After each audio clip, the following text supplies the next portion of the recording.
Greetings, urban farmers, gardeners, and healthy food visionaries. Farmer Greg here, and welcome to the 624th episode of the Urban Farm Podcast, where every day we work together to educate and inspire you to become part of your food revolution. Do you know that there are many ways to water your garden? You want to explore what they are? I've got a free guide just for Urban Farm Podcast listeners that explores my favorite methods. We start with my epic full-length class called Wickedly Smart Water Harvesting, where I share many of the ways you can find water in your yard. This class ends with a challenge to see how many water sources you can find on your property. Next, we'll dive into my favorite way to water my gardens. This method was introduced to me about a decade ago by my good friend and mentor, Scott Murray. It is water efficient, self-cleaning, and draws from what large farms have used for decades. We boil it down to the backyard gardener level just for you. Think you can guess what it is? The guide also comes with a full description and list of supplies you'll need to install your own fully functional watering system. Learn and harvest your free Water Your Garden guide at urbanfarmwater.com. Today on our podcast, we have someone who is encouraging children to eat more colorful foods. We're talking with Sharon Pesner about eating the rainbow. Sharon is the creator of the Eating the Rainbow School Nutrition Program, a parent-led, community-supported, principal and PTA endorsed school-wide program that ran successfully at the Chestnut Hills Elementary School in Dix Hills, New York, until the school closed.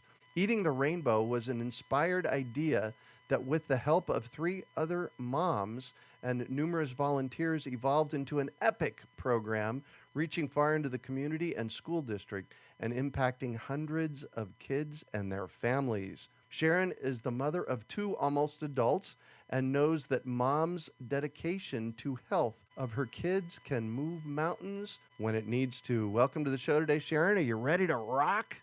Yeah, I'm ready. Awesome. So I shared a bit about you. Can you fill in the blanks for us and share more about the path you took to get where you're at today? So, health and nutrition was something that's always been very important to me. Mm-hmm. My philosophy is more on preventing, disease than, Amen to that. yeah. So, on my path, what I eat has always been important to me. So when I had children, I became like so much more important. Like, I have to feed my kids so healthy. But what I was frustrated with was that they would go to school or go to other people's houses, and everybody was always giving them like fast food or sugar or, candy. And, it just wasn't cool, to eat healthy. And it just kind of drove me crazy.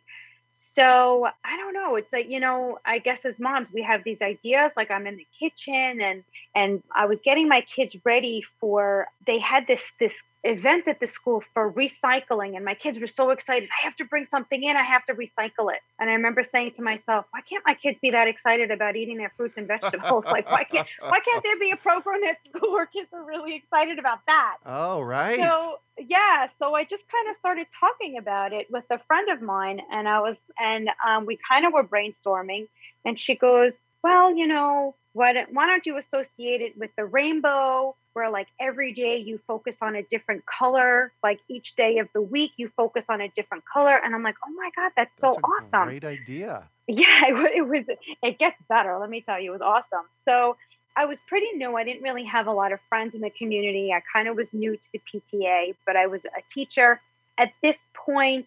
And then actually there's a little bit of a backstory about how me volunteering on a farm. So I was volunteering on a farm at this time too. So it's kind of like the 2 worlds kind of came together. Uh-huh. My son was still in nursery school and my daughter was in 1st grade at the time.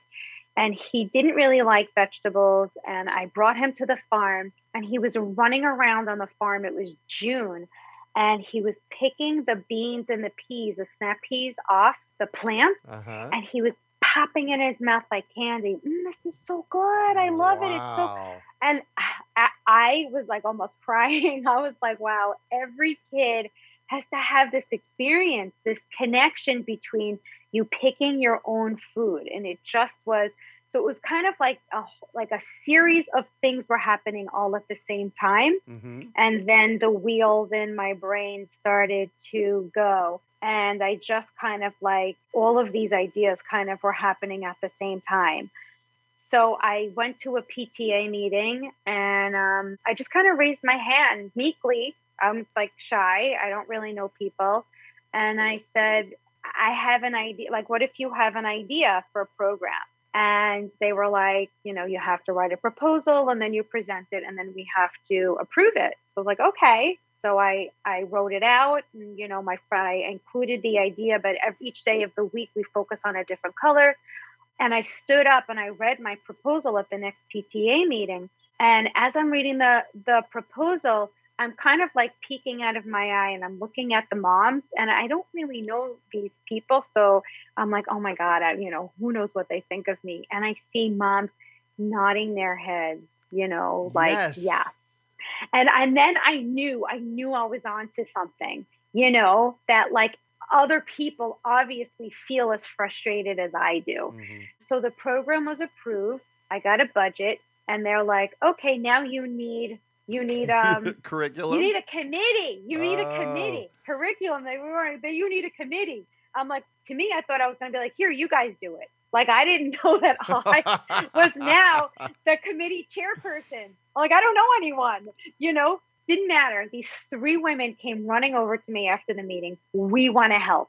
And it wasn't just any 3 moms. These 3 women were like they were all like, one was the vice president. They were all on the board of our PTA. So they all like knew what they were doing. Uh-huh. So it was awesome. And that really was the birth of something so much bigger than I ever knew. Just being the whole experience in and of itself for me was an out of body experience because, all of a sudden I'm a leader, in the community, now they're like, here, you're the committee chairperson. And they came to me, just kind of like expecting me to be the leader. But I kind of shifted it to being like, well, we're going to create the program together as opposed to it's my idea. It's what I want. And you have to do it my way. That wasn't my thinking at all. My thinking was, you know what? This is an idea, but I feel like it could be something bigger. I don't have a full idea yet. So let's create it together. So the 4 of us and the principal, we really created it together. And it was one of those things where like all the planets were aligning. It just was like, it just kept getting bigger and bigger and bigger. And I used to be a high school teacher. Oh, wow. Yeah. So I used to teach earth science, 9th grade earth science. I did that for 10 years. Well, this is kind of in the same arena as yeah, science, right? Wow. It is. Like it's right now in my life, everything that I'm doing, and eventually we'll get to what I'm doing now, is a culmination of all of the things that Of course. Yeah. It's like, it's pretty wild. So me being a teacher, like I know how to make a curriculum, how to create lesson plans, how to really, how to make like, projects at home for the kids to do. And my mind thinks in teacher ways. So my mind was, how can this program get so infiltrated into the kids, into the school, and into their families? I didn't want it to just be colors.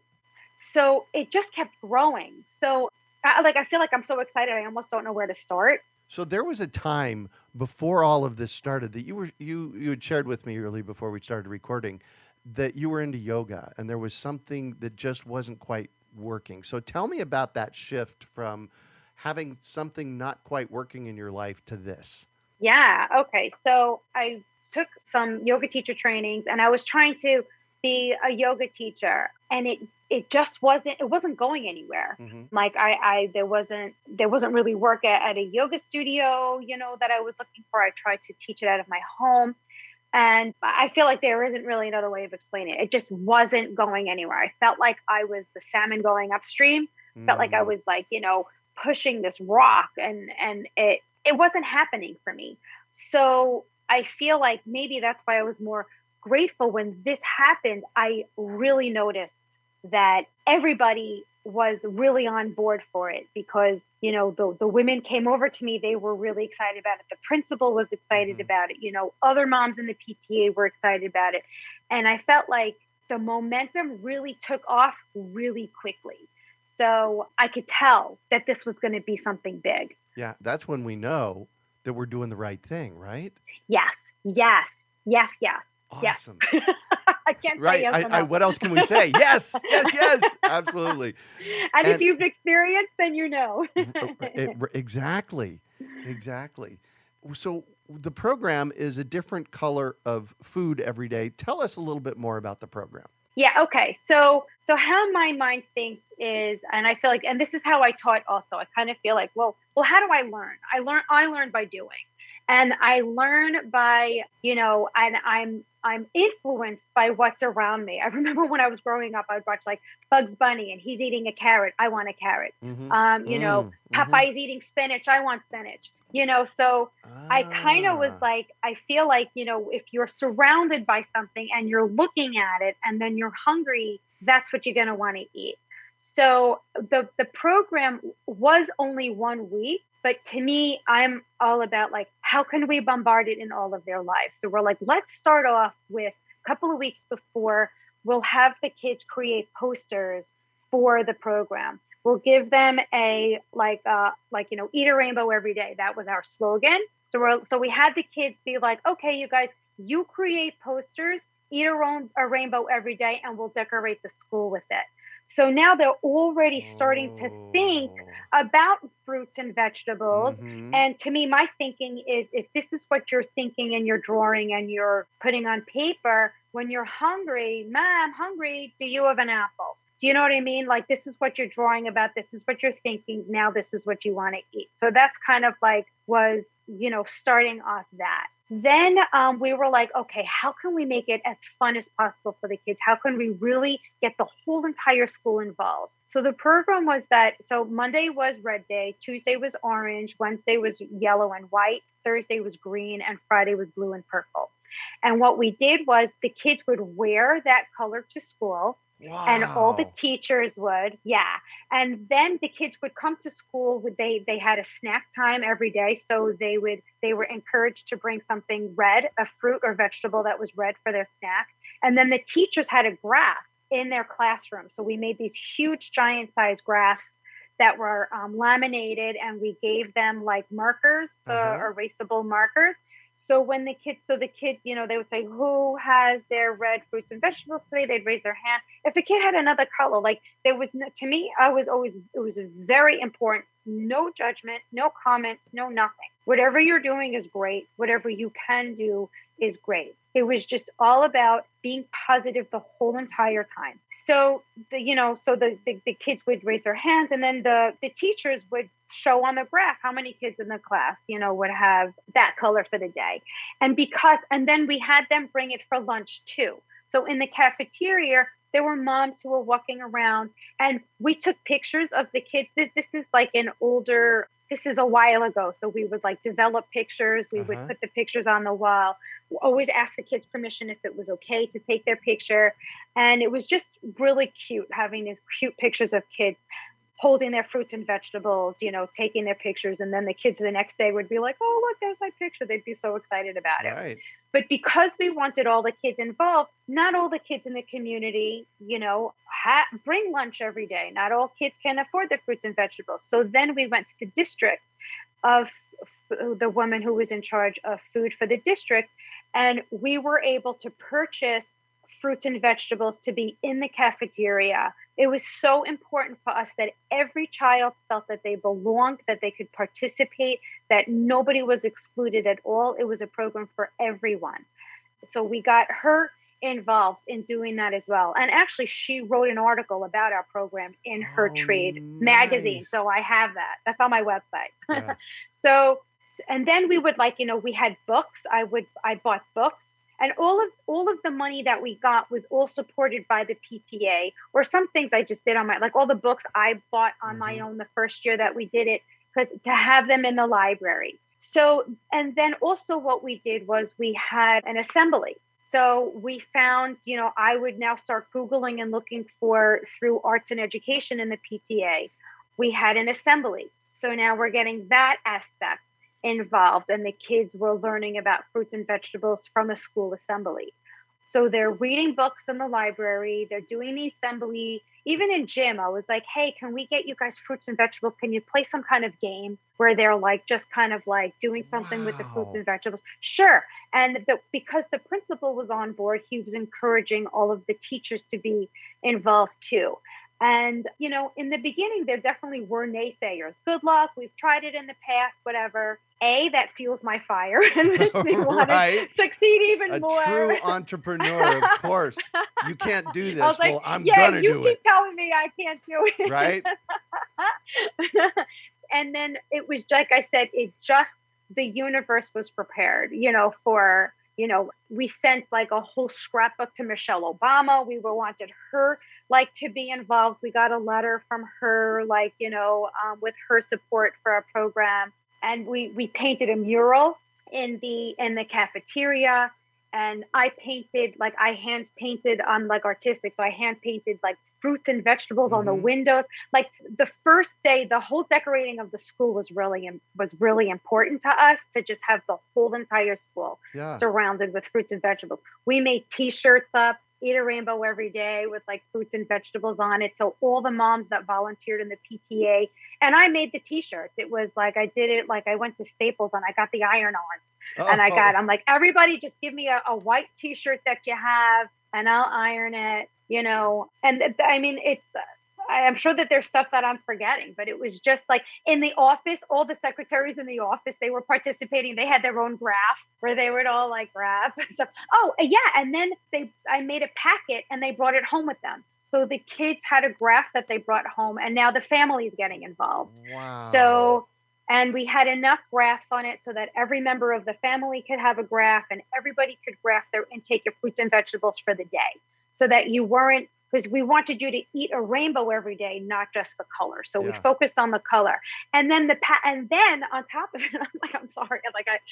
Don't be sorry. This is awesome. So much. We sent home every day. We sent home information. So we would be like fun fact information. So like on Red Day, we would have a red piece of paper with all these fun facts about what are all the red fruits and vegetables that we would eat. And then we would have what are nutrition facts about them. I love to read about all the nutrition of all the fruits and vegetables that I'm eating.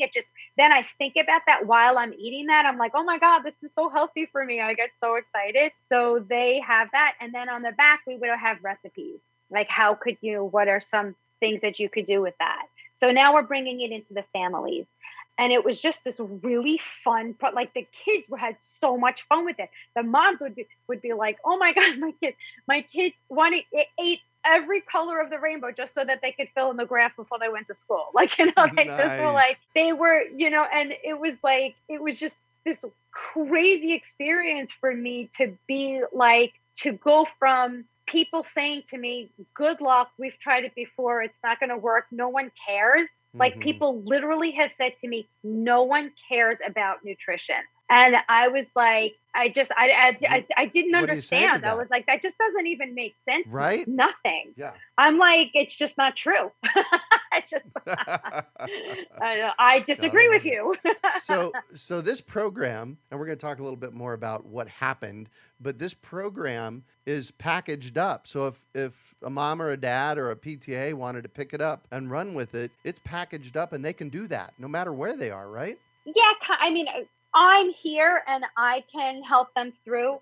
It's like, the school closed, so it's been a while since I've picked it up. And I kind of feel like because of the times, there were things that probably would need to be altered. It's a kind of program where you pick and choose whatever you want and you make it whatever you want. To me, I kind of feel like we did what worked for us, and then you do what works for you. It started out small and it grew every year. Every year we would add more things onto it, including a garden, which, I don't know if you want to talk about that yet, but every year we added to it. So I feel like sometimes because the program went into three other schools in this district. Wait, Wow. at the time there were 7 elementary schools. I think 2 didn't do it. 5 of us did it. Yeah. So 5 of us did the program. Wow. Yeah. And then someone had a cousin in Maryland and she did it also in her school. Well, there you go. So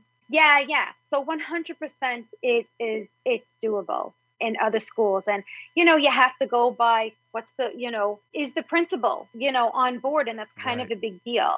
Is the PTA on board? I mean, to me, I couldn't have done this program without the PTA. It was, but I feel like if I did it, it's doable, like if I'm no different than any other mom. Exactly. I'm really not. Yeah. And it got done because you said so. That is one of the that's one of the key pieces that I like to teach. Things happen in the world because somebody says so. Somebody says this will happen. That's how we create change. Yeah. I had an idea. Like it really, and it blows my mind that I literally stood up at a PTA meeting. I said, I have an idea. And my friends remember that. I can't tell you how many women were at that meeting and they come up to me, they go, I remember when you said, I have an idea. There you go. And they saw what it turned into. There you go. We're going to talk a little bit more about this in a little while, but I don't want to skip over what you're doing now. You're working on a farm and taking a permaculture course, right? Yes. And so define for me what permaculture is for you. Oh, I love how you said what permaculture is for you, because I feel like the definition of permaculture is definitely personal thing. Yeah.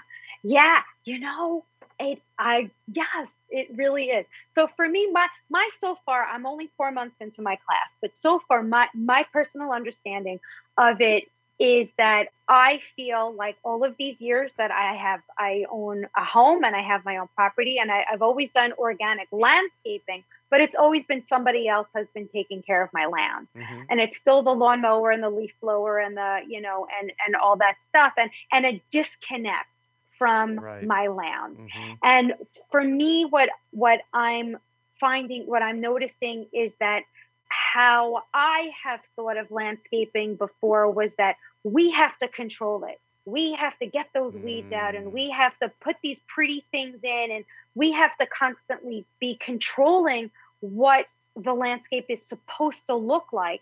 And I'm finding that permaculture is that nature has a plan already. Nature works, nature has its cycles, and it has a plan. And me conforming more to that, as opposed to me trying to mold my land to be what I want it to be. Yeah. It's kind of like Mother Nature already had a plan, and now what I'm learning how to do is fit into her plan. Wow.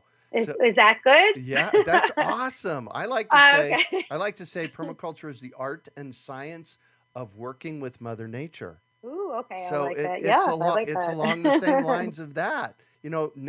Nature has a plan. So how do we observe? I'm getting chills as you're saying this. How do we observe it and then work in the flow of nature rather than against nature? We human beings think we know how to do it better than nature. Nature's laughing. We think we know how to do everything better. And it's just, that's our ego, ego. Yeah, exactly. So tell me about the farm you're working on. Okay, so I volunteer on a farm. It's called Restoration Farm. I live on Long Island in New York, and there's a place called Old Bethpage Village Restoration where they got all of these colonial homes, and they all like 18th century homes, and they put them all in this one place to make this village for people to come and to visit and to see what life used to be like. Mm-hmm. And I kind of feel like that's also like another aspect of permaculture, calling back to, having this connection between us and the land. So Nassau County had 6 acres of land, and they were like, you know what, let's let people have, make it into a farm. And this husband and wife, they bought it. They didn't buy it. I'm sorry. They leased it, or however it is. Yeah. And they've been there for 15 years. And that was the farm that I was on with my son. I volunteered on that farm years ago when my son was young and my kids were young. And they're the ones who helped me and guided me in building the garden in my kids' school. And so now I came back to it. And it's amazing to see how, every year you're always like, changing things and making things better, and how can this work? And so I saw a difference. I think it was 8 years in between me being Right. there in the beginning and how it's evolved over the 8 years. And they now have 85 chickens, and I've been helping them out with the chickens, and Oh, I help them out with nice. whatever. Yeah. Like I've helped them out with big plantings of onions and potatoes, or I've helped her plant seeds, over the winter when to put it in the greenhouse. I'll do whatever she asks. They're restorationfarm.com, and it looks like Carolyn and Daniel are running it. This looks like a Yes, yes. really And cool and I farm. remember her being pregnant, and her kids now are like 12 and 10, so they grew up there, and Yeah. beautiful farm. So Wow. beautiful. And I can tell you're lit up about working there. The energy there is so amazing. And what I want to say about this farm and my Eating the Rainbow program is, if you build it, they will come. So before my program, I felt very isolated, and I felt like I kind of didn't belong, and like kind of suburbia. And I couldn't explain, and I couldn't put my finger on it. But when I'm at the farm, I feel at home. And sometimes being on a farm doesn't kind of go along with suburban, way of living. But when I created the program and I built the garden at the school, I felt like all these other mommies who had this same philosophy all kind of emerged as well. So the program started out with just the 4 of us moms. And after the 4th year of us doing it, we had 36 volunteers. And anybody who's listening, who's in the PTA, knows how hard it is to get volunteers.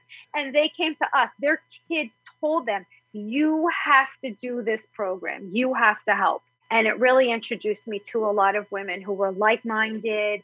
And that's where I found my niche, was I built it. And then they all came, and it was really awesome. And that's what Caroline and Dan did with their farm, is they built this farm, and people from all over Long Island, all like-minded, all caring about what their food is and how it grows and where it comes from, is they built this community. It's so beautiful. It just really, and that's what I love about farming and gardening, is the sense of community and the people who it attracts. When you have a party, where do people end up? Usually in the kitchen, around in the kitchen. Food, right? Of course. Yeah. Well, it's the same thing. We're having a party called Grow Your Own Food, and people are swarming. How awesome is that? So we're going to talk a little bit more about your programs, but I want to shift here, and I want you to talk about a time you failed, how you overcame that failure, and what you might have learned from it. Yeah. So that's a really great question. So for me, I feel like, I don't know that I would use the word fail. I feel like for me, it was just a really low point in my life. When the school closed, our school closed for budget reasons. 2 out of the 7 schools had to close. The population was declining, and they had to close schools. And ours was one of them. And I was devastated, because this program, I felt, was my purpose in life. I was like, I'm leaving a legacy for these children and for the community. And I was so crushed. And I'm going to skip to what I learned first, is because I feel what I personally learned from that whole experience is what I can do. I couldn't believe what I accomplished. I didn't know I could do that. It's like, I couldn't. I know myself, because I remember when I was looking for a job to become a teacher, and I got a teacher, I'm very determined. When I want something, I go for it and I get it. I thought, well, however I can get, I'm going to get it. And if I'm not going after it, then that's something inside me saying that maybe it's not something that's really for me. Right? Yeah, exactly. Yeah. So this program really, really moved me to see that I can accomplish great things. And to be honest, that's exciting and scary at the same time. Well, I'm sure it was exciting and scary standing up at that PTA meeting. Yes, it was. And it took me a very long time to get out of it. But I think the biggest thing that I learned out of my whole experience was that, okay, this is life. Life doesn't always go your way. And this is what you thought, but it's not what happened. And somehow you're going to have to pick yourself up from this. And it took a while, but look what I accomplished. Yeah. And if I did it then I can do it again. Amen. And what do you consider your biggest success? So there are two answers to that. One, my biggest success, I would say, out in the world is this program. And then my other biggest success, I would say, are my children. Mm, I'm very proud of my children. I can tell. And what drives you? When I feel like I'm helping somebody, when I'm making a difference in someone's life, like if like as a teacher, when I would see the light bulb going on over my kid's head, Mm-hmm. in the community when I was doing the program and I shifted the way somebody looked at the way that they ate, and that did happen. I had Oh, yeah. naysayers, diehard naysayers, and then a few years later coming up to me and be like, I grow things myself. I'm juicing. I'm really into nutrition. Nice. Like it's crazy. But in the program, when I was in the school with the children Mm-hmm. and they were so excited, it's like it like fed my soul Yeah. to just be around that. So I don't know if I answered the question. Yeah, no, that was great. Thank you. And if you could recommend one book for our listeners, what would it be and why? Well, I'm going to tell you a book that I'm reading now, and it is changing my world. I have to tell you, it is So called. I was going to stop you before that. Before you Okay. go there, I absolutely want to hear that. And one of the things that I love is this is a book that you're reading now, Yeah. which means you are continually growing. Yeah. Which I love that. Growing and learning. So go. Okay. That drives me, growing and learning. Right? Exactly. I need to always be doing it 100%. So the book that I'm reading now is called Becoming Supernatural. It's by Dr. Joseph Dispenza. I've been reading it for months. It's one of these books where I read a little bit, then I have to sit, meditate, hang out with it, absorb it. And then when I'm ready, I pick it up a little more. It's really intense. And I'm here. I am convinced I am here talking to you because of this book, because it is about shifting. It is about shifting how you think about yourself and shifting your whole entire world into you being who you're. To me, I call it my truth, living my truth and being my true self. And I feel like I'm being more in aligned with the universe. What the universe has more like, in store for me, as opposed to me being like, this is what I want. So, so earlier we talked about going with permaculture is going with the flow with nature. Yeah. This is the same thing, right? It 100% is. Yeah. Oh my gosh, I'm getting chills all the way down to my toes. Say more about that. About what? About going with the flow of your projects. Oh, yeah. So this is where I feel like is going on in my life. Like I feel such a connection to the universe. Like I feel, and then another thing that I feel that I'm doing, which is in this book, is I feel like I'm surrendering. That's like a huge thing and that's like like surrendering control, so much control over like, I have to be in control of everything. I'm realizing I really don't have control over anything. and it's really freeing. Right. It is freeing. And when things come up to me that I'm like, oh my God, I feel so overwhelmed about, like because of my permaculture class, I traveled to Costa Rica. Because of COVID, there were so many hurdles I had to get through. It was so overwhelming. I was freaking out. I didn't know if I was making the right decision. And I just was like, you know what? Let it go. Don't try and control what's going on. Just let it go. You will handle each thing as it comes up to you, and solutions will come up. And that is exactly what happened. This is exactly what happened. I didn't know if I wanted to go. And then my friend goes to me, oh my God, I want to go. And I was like, really? So then I had someone to go with. Like, it's just, nice. I can't, like, there's so much more to that story, but I'm just saying that it's like, I just feel like, yes, I feel like there is this flow. And if you go with it, it's like, there's this freedom that's inside of you and like this ease.